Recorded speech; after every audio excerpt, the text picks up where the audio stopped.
हे WhatsApp legend. तो start करते हैं विदाउट एनी डिले के माई सेल्फ IQ सर, जो कि PT 365 के लिए इकोनॉमिक्स का पोर्शन मैं ही ले रहा हूँ ऑन द प्लेटफॉर्म ऑफ मीमांसा IAS। एंड हैंडसम लग रहा हूँ ना यार? हैंडसम तो हुई तो लगूंगा नहीं। बॉयस कर रहा है।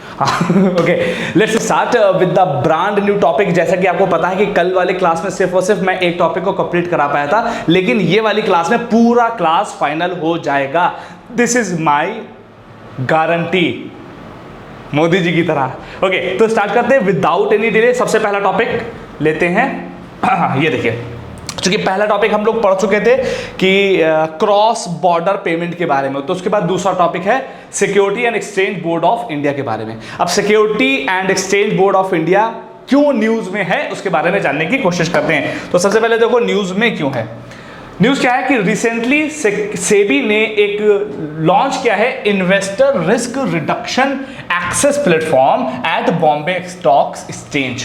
मतलब बॉम्बे स्टॉक एक्सचेंज के ऊपर उसने इर्रा के नाम से एक प्लेटफॉर्म लॉन्च किया है। बस बहुत ध्यान से देखो, इसका मतलब क्या है? इर्रा एक ऐसा प्लेटफॉर्म है जो कि इन्वेस्टर के रिस्क को रिड्यूस करेगा, रिडक्शन उसमें लेके आएगा। अब इन्वेस्टर को रिस्क क्या होता है? जैसे कि पैसा उनका कहीं फंस ना जाए, जो उनके जितने भी एग्रीमेंट है उसमें बताई गई डेट से ज्यादा समय ना ले लिया जाए। इसी तरीके से बहुत सारे रिस्क होते हैं, उस रिस्क को कम करने का काम ये प्लेटफॉर्म करेगा। इतनी सी न्यूज है। इसी तरह की झव्वा भर न्यूज जो सेबी है वो हमेशा लागू किया करता है। तो क्या हम सारी इंफॉर्मेशन को लें? तो इस पूरे आर्टिकल में आपके लिए क्या जरूरी है उसी को लेके मैं यहां पे खड़ा हूं, और आप जान लीजिए जितना मैं बोल दूंगा बस उतना ही मोर देन सफिशिएंट है। लेकिन जितना बोल दिया जाए उसको मजबूती के साथ कर लीजिए। अगर नहीं किया तो बहुत ज्यादा इशू आपको हो सकते हैं। ज्यादा बकवास नहीं, डायरेक्ट चलते हैं टॉपिक के ऊपर कि हमें इससे क्या क्या चीजें सीखने को चाहिए। सबसे पहला टॉपिक देखिए, इर्रा प्लेटफॉर्म क्या है इतना इंपॉर्टेंट नहीं है, आप छोड़ सकते हो, एकदम छोड़ सकते हो, कुछ भी ज्यादा इसमें जरूरी नहीं, एकदम छोड़ सकते हो। बस इतना ध्यान में रखना, रिस्क के रिडक्शन को कम करेगा और बॉम्बे स्टॉक एक्सचेंज के ऊपर रिसेंटली सेबी ने लॉन्च किया है। ठीक, और इसको बनाने में किन किन का रोल है? ऑल स्टॉक एक्सचेंजेस का रूल है, BSE, NSE, NSDX, MCX, metropolitan exchange. बस ये कुछ बातें, क्या बातें ध्यान में रखनी? इर्रा को किसने लॉन्च किया है? सेबी ने लॉन्च किया है। कहां पे किया है? BSE, बॉम्बे स्टॉक एक्सचेंज में। इसको बनाया किसने है? सारे स्टॉक एक्सचेंज ने मिलकर ज्वाइंटली इसको डेवलप किया है। ठीक, इसका मेन पर्पस क्या है? इन्वेस्टर के रिस्क को रिड्यूस करना। बस that's it, more than sufficient. आगे बढ़ते हैं। अब हम बात करेंगे सेबी के बारे में। सेबी एग्जैक्टली है क्या? सेबी एक रेगुलेटरी बॉडी है जो कि स्टॉक मार्केट के सभी तरह की एक्टिविटीज को रेगुलेट करती है, जिसका एस्टैब्लिशमेंट 1988 में हुआ था, लेकिन इसको स्टैट्यूटरी बॉडी कब बनाया गया? 1992 में। और इसको स्टैट्यूटरी बॉडी बनाया गया तो इसका मतलब कोई ना कोई एक्ट तो होगा। तो इसके लिए स्पेसिफिक एक्ट कौन सा है? The security and exchange board of India act 1992। बस कब बनाया? 1988 में। 1992 में इसको स्टैट्यूटरी बॉडी का स्टेटस दे दिया गया। अब इसका मतलब इसके ऑर्गेनाइजेशन में कौन कौन है, कितने लोग होते हैं? 9 मेंबर होते हैं इंक्लूडिंग चेयरमैन। और जो चेयरमैन साहब होते हैं इनको कौन अपॉइंट करता है? सेंट्रल गवर्नमेंट अपॉइंट करती है। बाकी के बचे हुए जो 8 मेंबर होते हैं उसमें से 4 परमानेंट होते हैं और 4 टेम्परेरी होते हैं। इन 8 को, जिसमें से एक को कौन अपॉइंट करता है? RBI। 2 को कौन अपॉइंट करता है? Ministry of finance. और बाकी के बचे हुए 5 लोगों को सेंट्रल गवर्नमेंट जैसे चाहे वैसे अपॉइंट कर सकती है। बस इससे ज्यादा जानने की जरूरत नहीं है सेबी के बारे में, मोर देन सफिशिएंट है। स्टॉक मार्केट की रेगुलेटरिंग बॉडी है। आगे बढ़ते हैं, इसके बाद आगे देखते हैं ये क्या हो रहा है। मीटर तो जाता है, ठीक है। उसके बाद सेबी के फंक्शन क्या क्या होते हैं देख लो भाई, पढ़ सकते हो, सारे नॉर्मल फंक्शन दिए हुए। बस इतना ध्यान रखना, स्टॉक मार्केट से रिलेटेड जो भी बात आ रही होगी उसमें सेबी का काम होगा, वो उसका फंक्शन है। चाहे इंस्पेक्शन करना, चाहे सिक्योरिटी के ऊपर ध्यान रखना, चाहे रिस्क को रिडक्शन करना, ये सारी अच्छी अच्छी बातें इसमें लिखी हुई है। श्रद्धा हो तो पढ़ सकते हो, नहीं तो शक्ति कपूर आपको इसका सम्मान देंगे। उसके बाद अब सेबी की पावर क्या है? अगेन अगर आप ये पावर पढ़ोगे ना तो आपको लगेगा ये बेसिक सी पावर है। भाई क्वासी जुडिशियल बॉडी है, देख लो भाई, quasi judicial body. Quasi judicial का मतलब क्या? कोर्ट की तरह नहीं है लेकिन जस्टिस कुछ मुद्दों के ऊपर दे सकती है, क्वासी जुडिशियल। क्वासी लेजिस्लेटिव का बॉडी का मतलब क्या हो गया? पार्लियामेंट या स्टेट लेजिस्लेचर की तरह नहीं है, लेकिन कुछ नियम और कानून ये भी बना सकती है। अब हम क्या छाटे भी नहीं कि कौन कौन से के ऊपर बना सकती है, कौन कौन से ऊपर नहीं बना सकती, नहीं, जरूरत ही नहीं है। बेसिक से पॉइंट दिए हुए, एक बार पढ़िएगा, अगर नहीं भी पढ़िएगा तब भी काम बन जाएगा। क्लियर? अगर नहीं भी पढ़ेंगे तब भी आपका काम बन जाएगा, बस जितना बताया उसको ध्यान में रखना है। अब बात स्टार्ट होती है, अब आर्टिकल में इंपॉर्टेंट पॉइंट आए हैं। अब ये क्या पॉइंट है ये आपको जानना जरूरी है। देखो, अब जो हमने पहले बोला, डब्बे में जो भी चीज लिखी होगी उसको डिब्बा मत समझना, वो कहीं ना कहीं आपको डिब्बे के अंदर रखा हुआ सोने की तरह मिल जाएगा, ये वही चीज है। चलो सबसे पहला टॉपिक देखते हैं, recent initiative taken by SEBI. SEBI के द्वारा लिए गए कुछ रिसेंट इनिशिएटिव क्या है। सबसे पहले क्या है, revised timeline for initial public offering. अब ये जानना आपके लिए जरूरी है सबसे पहले कि आईपीओ भैया कौन होते हैं। आईपीओ का मतलब होता है इनिशियल पब्लिक ऑफरिंग, मतलब कि अगर कोई एक कंपनी है जो कि चाहती है कि स्टॉक मार्केट में वो लिस्ट हो जाए ताकि पब्लिक से वो पैसे को ले सके, तो जब सबसे पहली बार उसके ऑफर से स्टॉक मार्केट में लिस्ट किए जाते हैं तो उसको हम लोग क्या बोलते हैं, इनिशियल पब्लिक ऑफरिंग।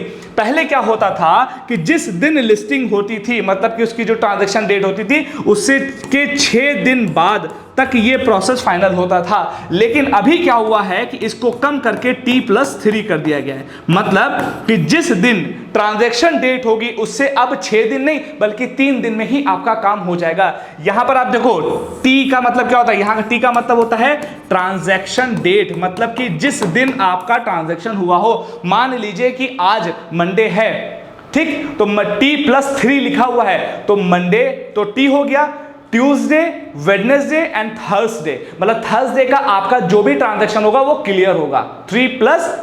T+3 का मतलब ये होता है। T का मतलब होता है ट्रांजैक्शन डेट, जिस दिन ट्रांजैक्शन हो। लेकिन ध्यान रखिएगा, इसमें जो गवर्नमेंट छुट्टियां होती हैं, जो ऑफिशियल छुट्टियां होती हैं, उसमें इसको काउंट नहीं किया जाता।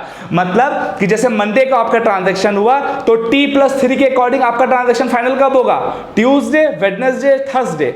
लेकिन मान लीजिए बीच में वेडनेसडे को कोई छुट्टी पड़ गई, तो अब क्या होगा, ट्यूसडे, वेडनेसडे तो छुट्टी है, थर्सडे अब कब होगा, फ्राइडे को। तो छुट्टी को इसमें काउंट नहीं किया जाता है, बस इतना देख लीजिएगा, बाकी सारी चीजें इसमें लिखी हुई है। आगे बढ़ते हैं, नेक्स्ट, ठीक है, ये भी बकवास चीज है। अब ये देखो भाई, ये बड़ा गजब टॉपिक है, BRSR कोर फ्रेमवर्क को भी रिसेंटली सेबी ने लॉन्च किया। अब इसको पूरी ध्यान से देखना, बहुत पूरा कॉन्सेंट्रेशन इसी के ऊपर, ध्यान से देखो।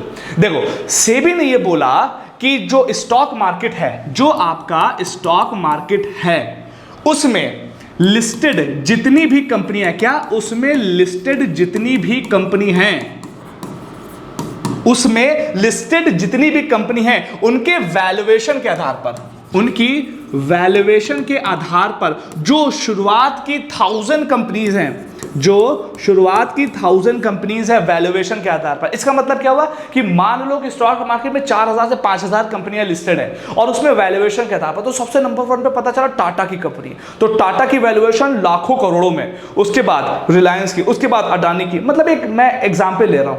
तो वैल्यूएशन के आधार पर जो शुरुआत की 1000 कंपनी है, उनसे सेबी ने ये बोला हुआ है कि आप जो कंपनी बिजनेस कर रहे हो, आप ये बताओ आपने एनवायरमेंट, सोशल और गवर्नेंस के ऊपर आपकी कंपनी क्या क्या कर रही है।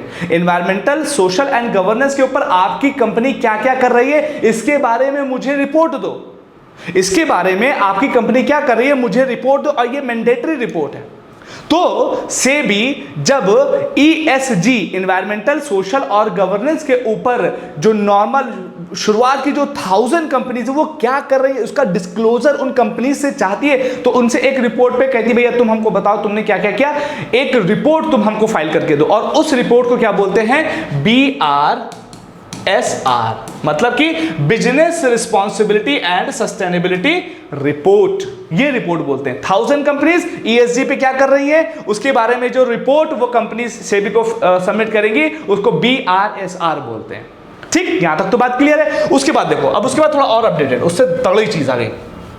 अब उसने सेबी ने और बोला, और घुस के बोला, कहने चलो ठीक है, अब 1000 की जगह पे जो शुरुआत की 250 कंपनियां हैं, इन 250 कंपनियों के ऊपर कुछ और भी चीज लागू होगी। ये 250 कंपनियां जाहिर सी बात है कुछ ना कुछ तो प्रोड्यूस कर रही होंगी ना, कुछ ना कुछ तो प्रोड्यूस कर रही होंगी, तो इनको इनकी वैल्यू चेन में भी डेटा देना पड़ेगा ESG से संबंधित। मतलब जो ये 1000 में से जो 250 टॉप की कंपनी होंगी उनको अपनी वैल्यू चेन में भी डेटा देना पड़ेगा ESG से संबंधित। और ये इस स्तर का होगा कि आपको ये भी बताना है, आपको इसमें ये भी बताना है कि up stream and down stream आपके पार्टनर कौन कौन हैं। Up stream and down stream partner कौन है और उनका 75% तक आपको इसका डेटा देना पड़ेगा। मुझे पक्का पता तो मैं कुछ भी नहीं समझ में आया होगा। अभी जब मैं बोलने जा रहा हूं खाली मैंने सारा डेटा बता दिया, अब इसको कैसे याद रखना, ध्यान में रखना है, इसके ऊपर ध्यान दो। देखो फिर से देखो, अब इसको देखो। जैसे सबसे पहले क्या था, जो BRSR रिपोर्ट पब्लिश होती थी, किसके लिए होती थी? 1000 कंपनीज के लिए होती थी शुरुआत की। अब इन 1000 कंपनीज में से शुरुआत की 250 कंपनी को पकड़ा गया। इनसे बोला गया कि आपकी जो वैल्यू चेन है ना, वैल्यू चेन, उसमें अप स्ट्रीम और डाउन स्ट्रीम वाले जितने भी पार्टनर हैं, अप स्ट्रीम और डाउन स्ट्रीम वाले जितने भी पार्टनर हैं, उनके बारे में भी आप हमको बताओ कि उन्होंने ESG के बारे में कितना काम किया है। अब अप स्ट्रीम और डाउन स्ट्रीम पार्टनर क्या होते हैं, इसको देख लो। जैसे मानो कि एक कोई कंपनी है, ठीक, अब ये किसी तरह के किसी प्रोडक्ट को बनाती है, तो इस प्रोडक्ट को बनाने के लिए ये कुछ ना कुछ रॉ मटेरियल या कुछ ना कुछ चीजें किसी दूसरी कंपनी से तो ले रही होगी ना। कुछ ना कुछ प्रोडक्ट बनाने के लिए कुछ ना कुछ चीजें किसी दूसरी कंपनी से तो ले रही होगी। जब इस कंपनी से प्रोडक्ट बनने के लिए इस कंपनी में आता है तो इसको हम लोग क्या बोलते हैं? Up stream partner. Up stream partner. उसके बाद जब यहां से वो प्रोडक्ट बन जाता है, प्रोडक्ट बनने के बाद कहां जाएगा? सेल होने के लिए। सेल होने के लिए किसके पास जाएगा? कंज्यूमर के पास। कंज्यूमर के पास, कंज्यूमर के पास जाएगा। अब कंज्यूमर में कौन है? रिटेल होंगे, तो होलसेल वाले होंगे। तो जब पूरा प्रोडक्ट रेडी हो गया उसके बाद वो कहीं ना कहीं तो सेल होने के लिए जाएगा। तो जब एंड कंज्यूमर तक पहुंचता है तो ये वाले जितने भी पार्टनर होते हैं जो एंड कंज्यूमर तक पहुंचाते हैं उनको हम लोग क्या बोलते हैं? Down stream partner. Downstream partner. अब सेबी ने ये बोल दिया है कि जो 1000 में से 200 इंपॉर्टेंट कंपनीज है वो अपनी पूरी वैल्यू चेन में जितने भी अपस्ट्रीम पार्टनर है और डाउनस्ट्रीम पार्टनर है वो भी क्या ESG के ऊपर काम कर रहे हैं, इसका भी डिस्क्लोजर दो। और इस डिस्क्लोजर को देने के लिए उन्हीं ने इस डिस्क्लोजर का एक नाम बड़ा सा रख दिया, एक दूसरा नाम रख दिया, और जिसको क्या बोला? BRSR core framework. क्या बोला? Core framework. ठीक है, तो ये BRSR कोर फ्रेमवर्क नया लॉन्च किया है। ये क्या होता है इसके बारे में मैंने आपको बता दिया। समझ में आ गया होगा, वेल एंड गुड। नहीं समझ में आया है तो एक बार जाके वीडियो को फिर से देखिएगा, जरूर समझ में आएगा। और उसके बाद भी नहीं समझ में आ रहा है तो यहां आना, तुम्हें बैठा के ओके। इस आगे बढ़ते हैं ज्यादा विदाउट एनी डिले, आगे बढ़ते हैं।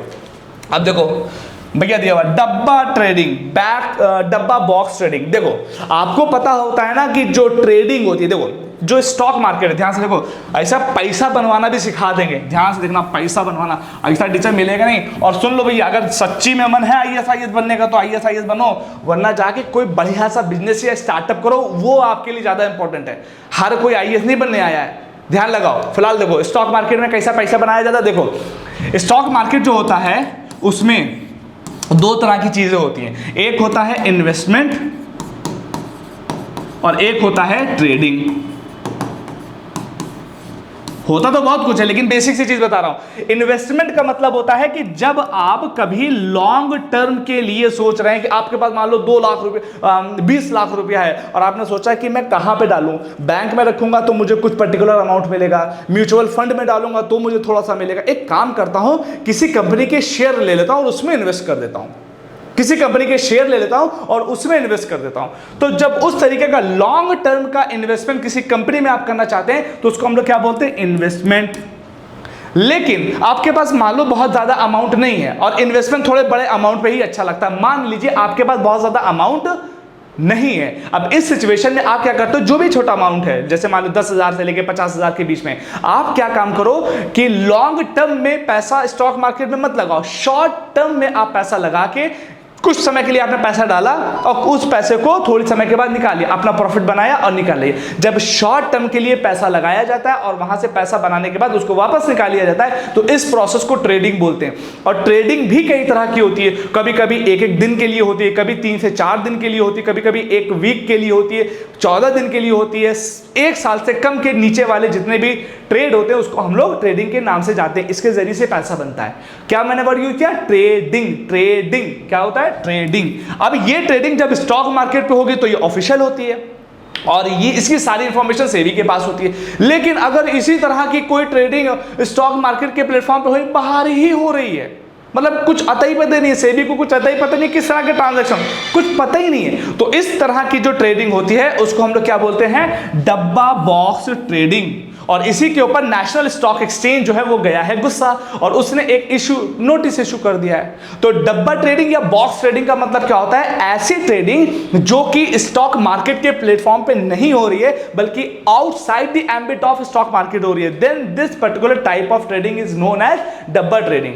क्लियर? ये इलीगल है और अगर कोई इसमें फंसा ना तो उसे इसको ऑफेंस माना जाता है under the security contracts regulation act 1956 के तहत। तो डब्बा ट्रेडिंग मत करना है, तो डब्बे में दबा दबा कर डब्बा डब्बा कर देंगे। ओके, आगे बढ़ते हैं। Let's move on to the next topic, foreign portfolio investment.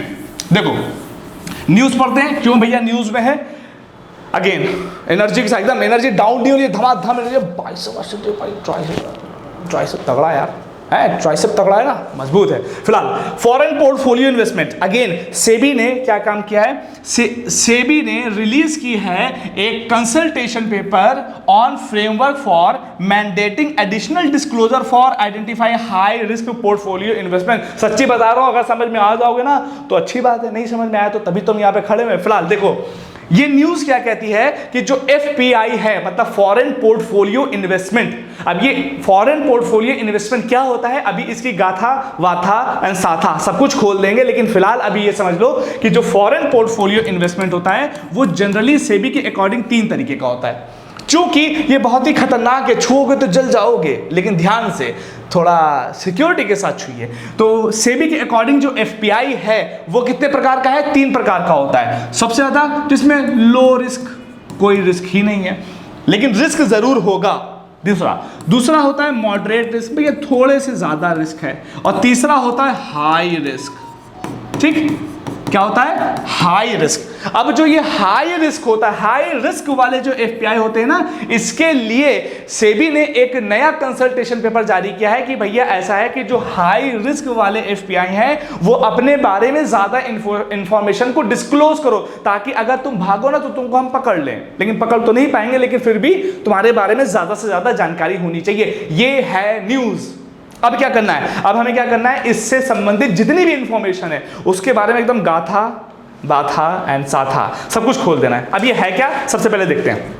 देखो कहां से स्टार्ट करें? सबसे पहले हम बात करेंगे एफपीआई की रेगुलेशन के बारे में कि इंडिया में एफपीआई का रेगुलेशन होता क्या है। अभी सारी चीजें हम आपको बता देंगे, एग्जैक्टली एफपीआई क्या होता है, एफडीआई क्या होता है, फॉरेन इन्वेस्टमेंट क्या होता है, सारी चीजें। अभी फिलहाल आर्टिकल के तहत ये जाने कि एफपीआई से इंडिया में संबंधित आर्टिकल कौन कौन सी चीजें देखी जाती है। भारत में एफपीआई का रेगुलेशन कौन करता है? अगेन सेबी चच्चा हमारे करते हैं। ठीक, कौन करता है? सेबी करते हैं। इनके लिए हमारे पास कौन सा एक्ट है जिसके तहत इनके ऊपर रेगुलेशन रखा जाएगा? वो कौन सा है? FEMA act, foreign exchange management act 1999। FEMA act के तहत इनको कहीं ना कहीं गिरफ्त इनके ऊपर रखी जाती है। दूसरा कुछ और भी है कि एक एक्ट और भी है, prevention of money laundering act 2002। ये भी एक्ट है जिसके तहत कहीं ना कहीं एफपीआई के ऊपर थोड़ा शिकंजा कस के रखा जाता है। 2 act, FEMA and PMLA, prevention of money laundering act 2002 के तहत एफपीआई के ऊपर थोड़ा सा कब्जा रखा जाता है। ये 2 लेजिस्लेशन है, कौन रखता है? सेबी रखती है। बस इतना ध्यान दिया, बहुत है। अब इसके बाद देखो क्या होता है, ये एग्जैक्टली एफपीआई है क्या, अब इसको समझ लो। देखो आपको पता है कि फॉरेन से भारत में इन्वेस्टमेंट आता है, फॉरेन इन्वेस्टमेंट आता है। अब 2 तरीके से आता है। सबसे पहले आता है एफडीआई मतलब कि फॉरेन डायरेक्ट इन्वेस्टमेंट, और दूसरा होता है फॉरेन पोर्टफोलियो इन्वेस्टमेंट। अब कुछ खास बात होती है foreign direct investment and foreign portfolio investment के संबंध में, कुछ बेसिक से क्लासिफिकेशन, उसको जान लो, सारी बातें खत्म हो जाएंगी। देखो जब कभी भी मक्खी है ठीक हो। जब कभी भी कोई भी कंपनी या कोई भी पर्सन ऐसा आता है जो कंपनी में 10% से ज़्यादा स्टेक के साथ आए, मतलब वो कहे कि भैया हमें कंपनी में 10% से ज़्यादा का स्टेक चाहिए, तो उसको हम लोग क्या बोलते हैं? एफडीआई। जब 10% से कम होता है तो उसको हम लोग क्या बोलते हैं? एफपीआई। जब एफडीआई आएगा तो अपने साथ टेक्नोलॉजी भी लेके आएगा, क्योंकि यहाँ पर आएगा थोड़े दिन तक रहेगा, ये मुंह उठा के चले जाते हैं, नो टेक्नोलॉजी, है ना, और बास मारा करते हैं। तीसरा पॉइंट, ये जब आएंगे तो थोड़ा लॉन्ग टर्म के लिए रहेंगे। जब मुंह नहीं धुल के आओगे तो जल्दी से छोड़ के भागना ही पड़ेगा ना, तो मतलब कि शॉर्ट टर्म के लिए होते हैं, ठीक। उसके बाद लॉन्ग टर्म हो गया, शॉर्ट टर्म हो गया, अब क्या करना है? क्या है? हाँ, क्या है? हाँ, ये बहुत स्टेबल होते हैं भैया। मैटर ये है कि अब आए हैं तो चलो रहना ही है, स्टेबल है, लेकिन ये एकदम वोलाटाइल होते हैं। एक तो मुंह धुल के नहीं है, ऊपर से भौकाल दिखा रहे हैं। ये 4 पॉइंट होते हैं। मतलब भारत में जो भी कंपनी पैसा लगाना चाहिए, जो भी लोग पैसा लगाना चाहते हैं, वो 2 तरीके से आते हैं। पहला कौन सा होता है? एफडीआई। एफडीआई का मतलब होता है ये अच्छा होता है, बिकॉज जब ये आएगा, अब जैसे देखो एप्पल यहाँ पर जब आएगा एफडीआई करेगा, तो एफडीआई करने के बाद वो क्या करेगा? उसकी यहाँ पर टेक्नोलॉजी भी आएगी, वो आके उसने यहाँ पर सारा स्टैब्लिशमेंट भी किया। एफपीआई में कुछ पता भी चलता है? पता भी नहीं चलता। फिलहाल 10% से ज्यादा होगा, टेक्नोलॉजी भी आएगी, लॉन्ग टर्म के लिए होगा, स्टेबल होगा। ये 10% से कम होगा, नो टेक्नोलॉजी, शॉर्ट टर्म के लिए होगा, वोलाटाइल होगा। अब 1-2 बातें और इसमें देख लो, इसमें 1-2 बातें और देख लो। जो एफडीआई है, एफडीआई करने के लिए, इंडिया में करने के लिए आपको 2 तरीके के रूट मिलते हैं। एक होता है ऑटोमेटिक रूट, और एक होता है गवर्नमेंट रूट। ऑटोमेटिक रूट का मतलब क्या है? अब मुंह उठा के आप कहीं पे भी इन्वेस्टमेंट नहीं कर सकते। ऑटोमेटिक का मतलब है ऐसे इंडस्ट्री जिसके अंतर्गत गवर्नमेंट की इजाजत की जरूरत ना पड़े, उसको हम लोग क्या बोलते हैं? ऑटोमेटिक रूट बोलते हैं। और भारत में बहुत सारे ऐसे क्षेत्र हैं जिसमें आपको गवर्नमेंट की परमिशन नहीं लेनी पड़ती है। लेकिन कुछ ऐसे सेगमेंट होते हैं कि जिसके अंतर्गत अगर आपको एफडीआई करनी है तो गवर्नमेंट की जरूरत होगी, गवर्नमेंट की अथॉरिटी की जरूरत होगी, ठीक है, गवर्नमेंट की मतलब गवर्नमेंट की रजामंदी की जरूरत उसमें होगी। और ध्यान रखना, यहां पर एक डिपार्टमेंट होता है DPIIT और RBI, ये 2 संस्थाएं ऐसी हैं जो कि गवर्नमेंट रूट वाले मैकेनिज्म को मैनेज करती हैं। मतलब कि अगर कोई भी एफडीआई भारत में करना चाहता है तो 2 दरबान खड़े हैं। पहला कौन सा है? DPIIT, और दूसरा कौन सा है? कौन है? दूसरा वाला है RBI। Is that clear? RBI मतलब गवर्नमेंट का मतलब गवर्नमेंट की तरफ से ये होंगे और ये होंगे। अब ये बताओ कि DPIIT किस मिनिस्ट्री के अंतर्गत आता है? बताइए जल्दी से बताइए, नहीं तो देख रहे हो मजबूत बहुत है। उसके बाद ये तो हो गया गवर्नमेंट रूट के मैटर में। अब भारत में सबसे ज्यादा एफपीआई कहाँ आता है? और एक चीज और, एफपीआई सबसे ज्यादा कहाँ पाता है? उससे पहले एक पॉइंट और बता दें। अगर कोई भी पर्सन है वो भारत में एफडीआई करना चाहता है, लेकिन हमारे जरा पड़ोसी मुल्कों में रहता है, ऐसे मुल्क में रहता है कि जिसकी लैंड बाउंड्री हमारी बाउंड्री के साथ टच करती है, तो क्या वो मुंह उठा के चले आएंगे? नहीं। अगर उनको भारत में इन्वेस्ट करना है तो गवर्नमेंट रूट से ही आना पड़ेगा। और ऐसे लोगों को क्या बोलते हैं? PN3 मतलब कि ये एक तरीके का सर्टिफिकेट है, इसको बोलते हैं प्रेस नोट 3। ये एक ऐसा है कि ऐसी कंट्री जो कि भारत के साथ लैंड बाउंड्री को शो करती है, उनके पास PN3 प्रेस नोट 3 स्टिपुलेशन होना चाहिए। अगर ये नहीं है तो वो भारत में एफडीआई नहीं कर पाएंगे। Is that clear? आगे बढ़ते हैं। ओके, तो ये बेसिक सा चीज है। एक PN3, चूंकि अभी आर्टिकल में भी इसके बारे में बात की गई है, तो हम यहीं पे जान ले कि ये क्या है, आगे भी हम लोग इसको मैनेज कर लेंगे। उसके बाद एफडीआई के साथ ये बात हो गई, बहुत बेसिक है, इतना अगर आप जान गए तो बहुत है, इससे ज्यादा आपको जानने की जरूरत नहीं है। अब जब हमने एफडीआई के बारे में थोड़ी और इंफॉर्मेशन की थी, तो एफपीआई को छोड़ेंगे थोड़ी ना, तो एफपीआई के बारे में भी सुन लो। एफपीआई को कभी कभी हॉट मनी बोला जाता है। क्या बोलते हैं? Hot money. और एफपीआई का जो रेगुलेशन होगा वो सेबी कर रही है। ठीक है, जल्दी से बैक पे आते हैं। देखो, फॉरेन इन्वेस्टमेंट 2 तरीके का, एफडीआई, एफपीआई। एफडीआई का मतलब क्या है? 10% से ज्यादा स्टेक के साथ कोई भी कंपनी आएगी, एफडीआई कहलाएगी। 10% से कम के साथ आएगी, एफपीआई कहलाएगी।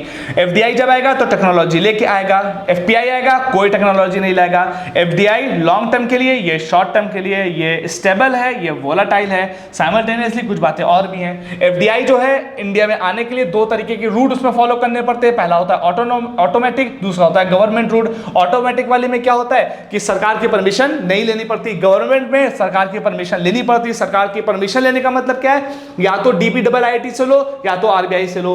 अब बताओ DPIIT किस मिनिस्ट्री के अंतर्गत आता है, ये तुम्हारा काम है। उसके बाद जो भारत में अगर कोई भी ऐसा है जो कि भारत की लैंड बाउंड्री से टच करता है, ऐसी कंट्री जो कि भारत की लैंड बाउंड्री से टच करती है, उसके पास अगर PN3 नोट है, मतलब कि प्रेस नोट 3 है, तो वो सिर्फ और सिर्फ गवर्नमेंट रूट से ही भारत में FDI कर सकता है, ऑटोमेटिक रूट से नहीं।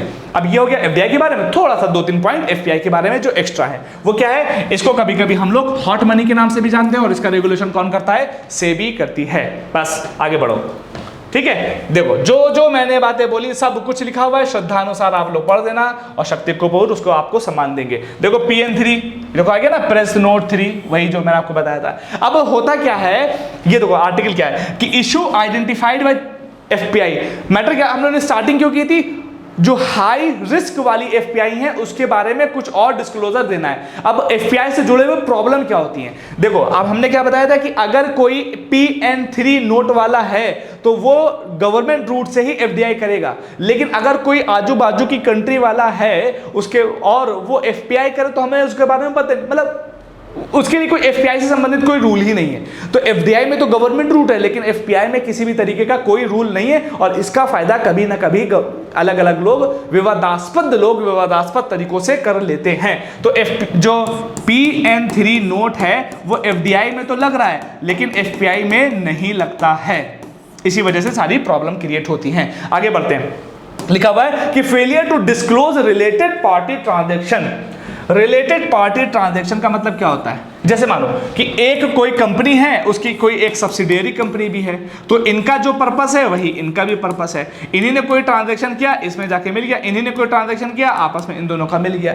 तो ऐसे ट्रांजैक्शन जो एक कंपनी अपने से रिलेटेड पार्टी वाली कंपनी, मतलब कि सब्सिडियरी कंपनी होगी, सब्स्टिट्यूट कंपनी के साथ करती है, तो FDI में तो इसके बारे में हमें इंफॉर्मेशन मिल जाती है, लेकिन FPI में हमें इसके बारे में इंफॉर्मेशन नहीं मिल पाती, और यही उसके साथ सबसे बड़ा इशू है। आगे बढ़ते हैं, विदाउट एनी बकवास, वही जो चीजें मैंने आपको शुरुआत में बताई थी कि FPI का कैटेगरीज कैसी है, low risk, moderate risk, high risk. इससे ज्यादा जाने की जरूरत नहीं है, आगे एकदम इसको लात मार के आगे बढ़ सकते हो। ओके, क्लियर, एनी डाउट, अगर है तो ठीक, नहीं है तो और ठीक। ओके, आगे बढ़ते हैं। थोड़ा पानी नहीं पी लें यार, ताकत है, एनर्जी।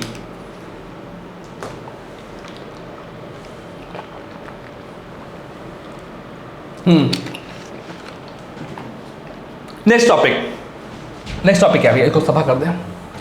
नेक्स्ट टॉपिक है कॉर्पोरेट डेट मार्केट।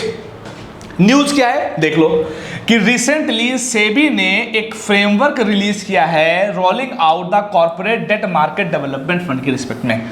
मतलब कि एक फ्रेमवर्क रिलीज किया है किसके संबंध में, corporate debt market development fund, CDMDF। मैं गारंटी लेता हूं पूरा आर्टिकल पढ़ डालोगे, अगर कुछ समझ में आ जाए तो जो बोलोगे तो वो बता देंगे। पढ़ना और है, रटना और है, लेकिन चीजों को एक ऑर्डर में समझना बात अलग होती है। लेकिन इस 5 से 7 मिनट के बाद आप पूरे फाइनेंशियल मार्केट को ऐसा समझ जाओगे ना कि मैं बता रहा हूं, जिसकी गारंटी ले रहा हूं। चैनल को जरूर सब्सक्राइब कर लोगे और लाइक तो कर ही दोगे, कमेंट तो जरूर करोगे, भाई कहीं ना करो लेकिन इसके ऊपर जरूर कर देना। फिलहाल बैक टू द पॉइंट, देखो क्या हुआ है कि सेबी ने corporate debt market development fund के बारे में एक फ्रेमवर्क को आउट कर दिया है, ठीक है। अब हम इस पूरे आर्टिकल को खाली पढ़ते चले, कुछ समझे तो ये क्या डेट मार्केट क्या होती है, क्या होती है, क्या होती है, क्या होती है। अभी आप पूरा आर्टिकल मत पढ़ो, जो मैं पढ़ाने जा रहा हूं बस उसके ऊपर ध्यान दे लो। वो क्या है खाली ध्यान से देखो, खाली उसको देख लोगे ना तो पूरा आर्टिकल छोड़ भी दोगे तब भी कोई दिक्कत नहीं है। देखो सबसे पहले क्या होता है, आप लोगों ने नाम सुना होगा फाइनेंशियल मार्केट का। हाँ, फाइनेंशियल मार्केट का नाम आप लोगों ने जरूर सुना होगा। अब देखो ऐसा मार्केट जहां पर फाइनेंशियल ट्रांजैक्शन किए जाते हैं, फाइनेंशियल मार्केट कहलाता है। इसको नए पेज पे ले लेते हैं, नए पेज पे लेते हैं। देखो एक होता है फाइनेंशियल मार्केट, अगर ये नहीं पढ़ा है तो यार पेपर मत देना प्लीज, यूपीएससी का पेपर मत देना यार, क्योंकि अगर इतना नहीं पढ़ा तो फिर दिक्कत ही हो जाएगी। फाइनेंशियल मार्केट क्या होता है, 2 प्रकार के फाइनेंशियल मार्केट होते हैं। ऐसा फाइनेंशियल मार्केट जहां पर ट्रांजैक्शन 1 साल से कम के लिए हो, ऐसा फाइनेंशियल मार्केट जहां पर 1 साल से ट्रांजैक्शन ज्यादा के लिए हो। तो 1 साल से जहां पर कम के लिए होता है उसको हम लोग क्या बोलते हैं, मनी मार्केट, और जहां पर 1 साल से ज्यादा के लिए ट्रांजैक्शन होता है उसको हम लोग क्या बोलते हैं? Capital market. क्या बोलते हैं? Capital market. मतलब कि 1 ईयर लेस, 1 ईयर प्लस, 1 साल से ज्यादा के लिए। ठीक है। अब मनी मार्केट में क्या होता है? 1 साल से कम वाली जितनी भी चीजें होती है, जैसे कि ट्रेजरी बिल हो गया, कैश मैनेजमेंट बिल हो गया, इस तरह की जितनी भी होती हैं, कॉर्पोरेट पेपर, कमर्शियल पेपर, जैसे टी बिल आपको पता होगा, ट्रेजरी बिल बोलते हैं, कमर्शियल बिल बोलते हैं, कमर्शियल बिल, है ना। इसी तरीके से बहुत सारी चीजें होती हैं जिनकी मैच्योरिटी पीरियड 1 साल से कम का होता है, वो सारी चीजें यहां पर ट्रेड कर रही होती हैं। लेकिन जो कैपिटल मार्केट होता है, कैपिटल मार्केट अगर हम देखें तो 1 साल से ज्यादा के लिए ये सारे प्रोसेस हो रहे होते हैं। अब इसमें भी क्लासिफिकेशन इसका है। जो कैपिटल मार्केट होता है वो 2 तरह का होता है। एक होता है प्राइमरी मार्केट, प्राइमरी मार्केट, और दूसरा होता है सेकेंडरी मार्केट, सेकेंडरी मार्केट। अब प्राइमरी मार्केट का मतलब क्या है? बहुत ध्यान से देखो। प्राइमरी मार्केट का मतलब क्या होता है? जब कभी भी कोई भी कंपनी सबसे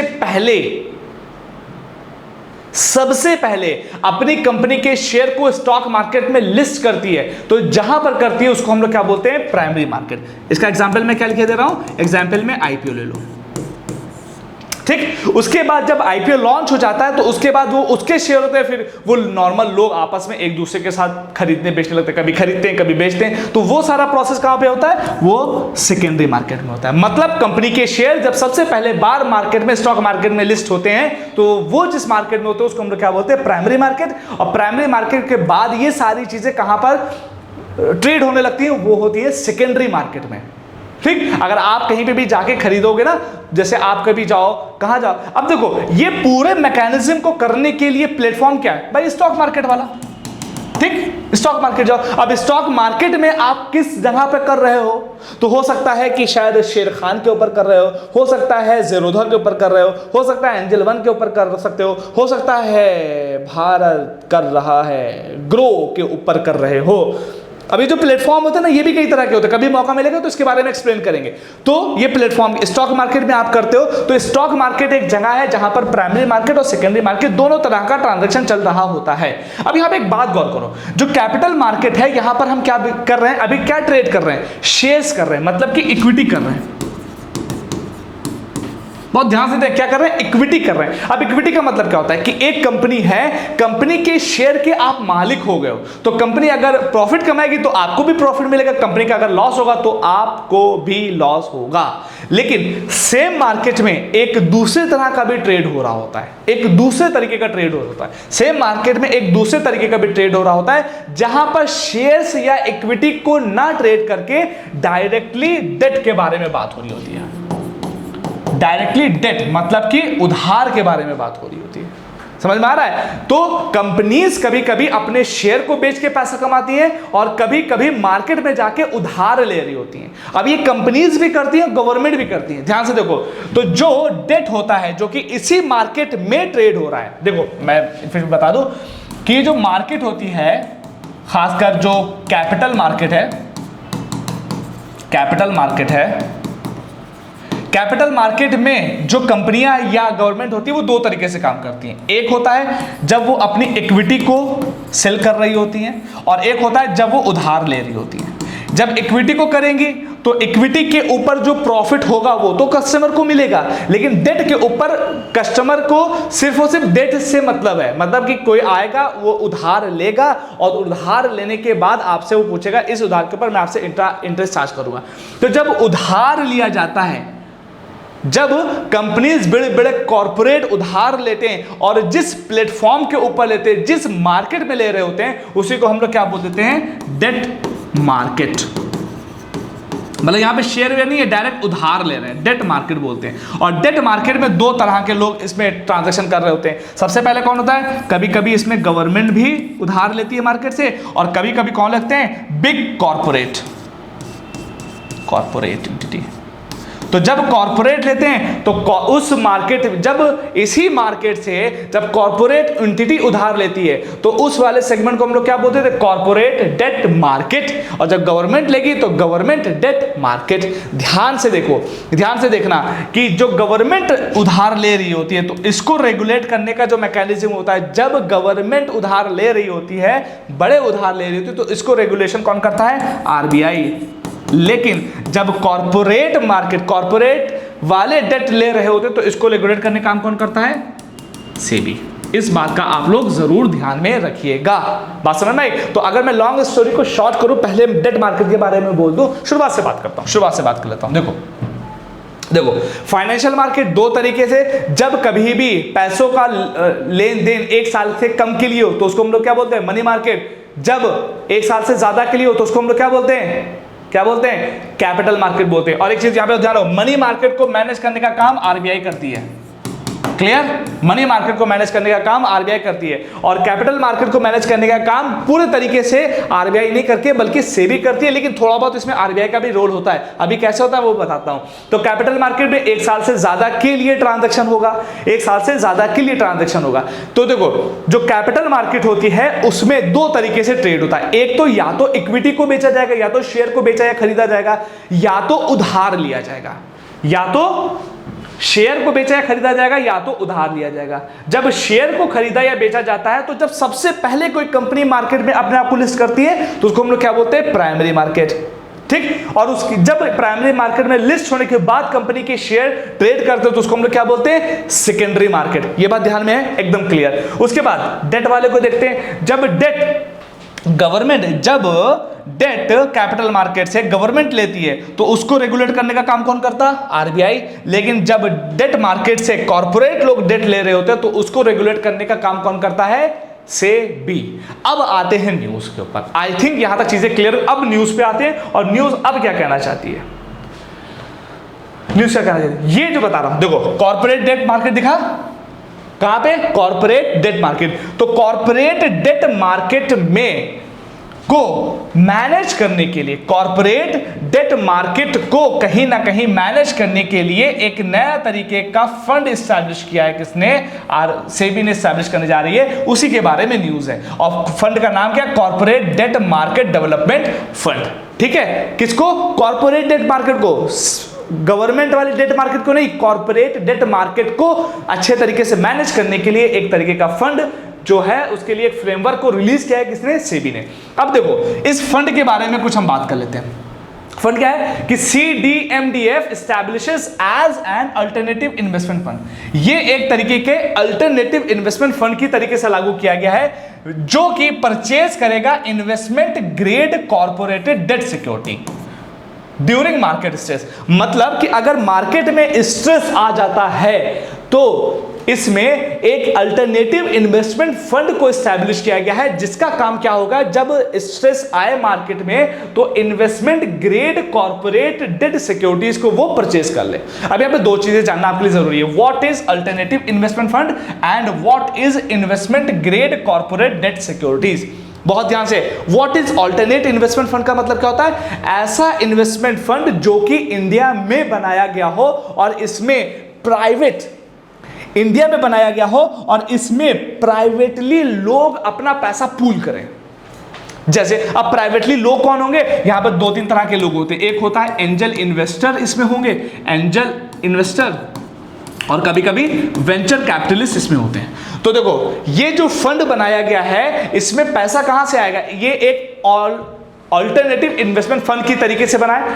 ये एक ऑल्टरनेटिव इन्वेस्टमेंट फंड की तरीके से बना है और ये सिक्योरिटीज को परचेज करेगा कब, जब मार्केट स्ट्रेस में आएगी। किससे करेगा, investment grade corporate debt securities को ये परचेज करेगा। ठीक है? तो यहां पे जानना क्या जरूरी है, ऑल्टरनेटिव इन्वेस्टमेंट फंड क्या होता है। ऑल्टरनेटिव इन्वेस्टमेंट फंड एक तरीके का फंड है जो कि इंडिया में प्राइवेटली पूल्ड लोगों के द्वारा बनाया जाता है, मतलब की मदद से बनाया जाता है। अब इंडिया में है, अब प्राइवेटली पूल्ड लोगों से मिलकर बनाया। अब ये प्राइवेट लोग कौन है भाई, कौन है, तो इसमें कई तरह की कैटेगरी आती है, जिसमें से दो आपके लिए ज्यादा जानना जरूरी है। मतलब एक कौन सा होगा, एंजल इन्वेस्टर, और दूसरा कौन सा होगा, वेंचर कैपिटलिस्ट। अब कहेंगे ये मतलब क्या है? देखो एंजल इन्वेस्टर का मतलब क्या हो, एक मान लो जैसे मैं हूं, मेरे पास बहुत पैसा है, बहुत पैसा है, पैसे भैया भवकाल में रहते हैं। तो हमने देखा कि यार एक स्टार्टअप है जो है तो बहुत अच्छा, लेकिन उसके पास बेचारे के पास कोई जा नहीं रहा है, पैसा ऐसा इसके पास नहीं। जैसे हमारा भी स्टार्टअप ऐसे बहुत अच्छा है, पैसा से लगाना तो बताना है, लगाना हो तो इन्वेस्ट कर सकते हो आप, कोई दिक्कत की बात नहीं है।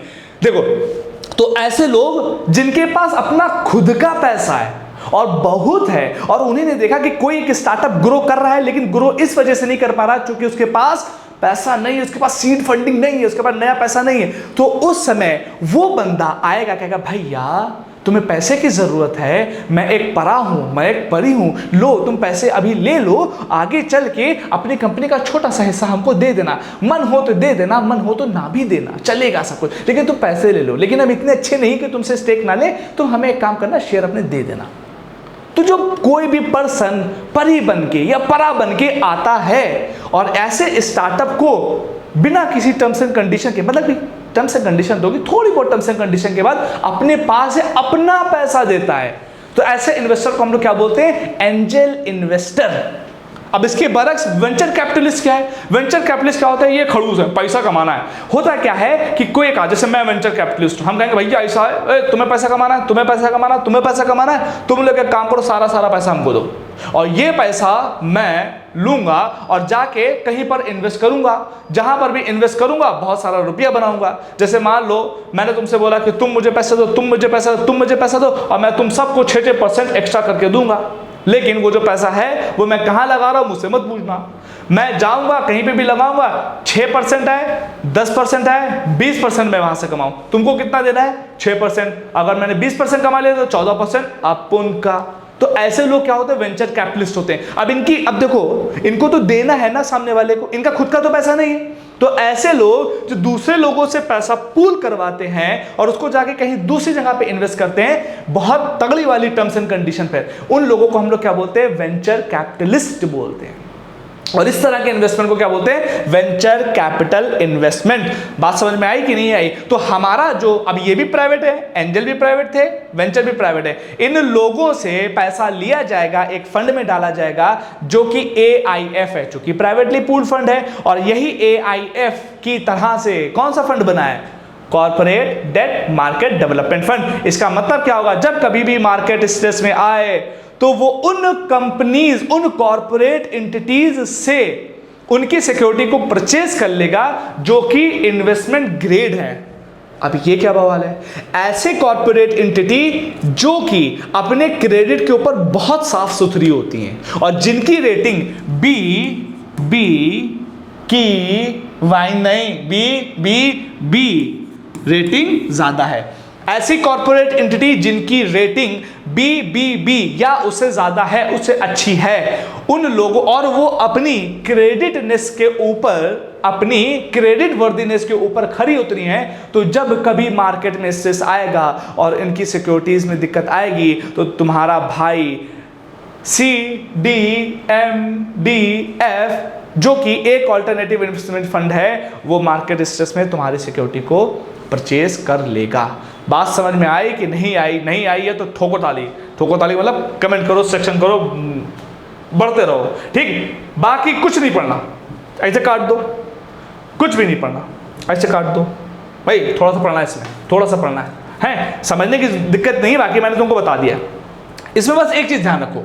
अब बताओ भारत में कॉर्पोरेट डेट मार्केट है कितना बड़ा? भारत में पता है कितना बड़ा है? मात्र हमारी GDP का 17% है। अब यही साइमल्टेनियसली वर्ल्ड के साथ कंपेयर करो, साउथ कोरिया में 80% है, मलेशिया में 50% है, चाइना में 40% है। इसका मतलब क्या है कि प्राइवेटली पूल्ड, मतलब कि कॉर्पोरेट डेट। अब बताइए, सोचो कॉर्पोरेट लोग डेट क्यों लेंगे? ताकि अपने बिजनेस को एक्सपेंड करें। तो जब कॉर्पोरेट डेट लेगी तो बिजनेस, मतलब कि इन्वेस्टमेंट लेड इकोनॉमी बनेगी। लेकिन गवर्नमेंट जब उधार लेगी तो कहेगी भैया उसकी पेंशन देनी, उसका पैसा देना, वहां पर रोड बनवानी है। इन्वेस्टमेंट थोड़ी ना करेगी, वो तो अपने डे टू डे खर्चे को निकाल रही होगी। तो जब कभी भी कॉर्पोरेट डेट मार्केट इंक्रीज करे, इसका मतलब क्या हो कि इकोनॉमी हमारी इन्वेस्टमेंट ड्रिवन हो गई है। लेकिन अगर यही पैसा सरकार ले लेगी ना तो मार्केट कंजम्पशन लेड इकोनॉमी की तरफ कन्वर्ट हो जाएगी। बात समझ में आ रही है? इंडिया में अभी बहुत पोटेंशियल है, जल्दी से बिजनेस करो, यहां से पैसा बढ़ाओ, खूब उधार लो और नीरव मोदी की तरफ भाग जाओ। भागना करना नहीं है, बिजनेस करना है। अडानी को देखो, इतना उधार करने के बाद भी वो जीता हुआ है। बिजनेस में आओ, मोदी जी सब देंगे तुम्हें पैसा। ओके, आगे बढ़ते हैं। बस पढ़ लेना इसको यार, थक गए यार, पढ़ा दें और चलो देख लो, पढ़ा दें ना पढ़ाए, चलो इसके बाद में वीडियो डाल देंगे। बस यहीं तक। Okay, thank you so much, thank you so much. बातें समझ में आई हो तो वेल एंड गुड, नहीं समझ में आई हो तो उससे ज़्यादा बढ़िया, क्योंकि हम तो बहुत अच्छा पढ़ाते हैं। और हैंडसम लोगों से अगर आपको पढ़ना है तो इसी तरीके से मीमांसा को ज्वाइन करते रहिए। भैया पैसा तो लेंगे, जाहिर सी बात है, ठीक है। For more information visit to our description box, वहां पर नंबर है। अधिक जानकारी के लिए आप संपर्क कर सकते हैं। ये वो इंडिया की वाहिद इंस्टीट्यूशन है जो सिर्फ आपको आईएएस नहीं बनाती, बल्कि आपके पैशन को निखारने के लिए काम कर रही है। आपके पैशन को निखारने के लिए कंट्री की वाहिद इंस्टीट्यूशन है जो आपके पैशन को निकाल के देगी। अगर तुम्हारा मन आईएएस बनने के लिए कर रहा है तो तुम करो, तुम्हें करवाया जाएगा, तुम्हें सबसे बेहतर शिक्षा दी जाएगी। लेकिन क्या तुम रियल में आईएएस बनना चाहते हो या थोड़ा बहुत किसी से इन्फ्लुएंस हो गए? कभी तुमने जानने की कोशिश की कि तुम्हारा अंदर से पैशन क्या है? कभी जानने की कोशिश की कि तुम क्या करना चाहते, तुम किस चीज में बेहतर हो? अगर थोड़ा इशू आया है तो जरूर आइए। मैं ये नहीं बोलता तुम एडमिशन लो, मत लो, खाली मिलो। इंस्टाग्राम प्रोफाइल पे आइए, इक्तदार अली खान के नाम से इंस्टाग्राम प्रोफाइल है, बहुत सारी इंफॉर्मेशन आपको वहां से भी मिल जाएगी। फिलहाल till then, stay obsessed and खोखली बातें नहीं। Thank you so much.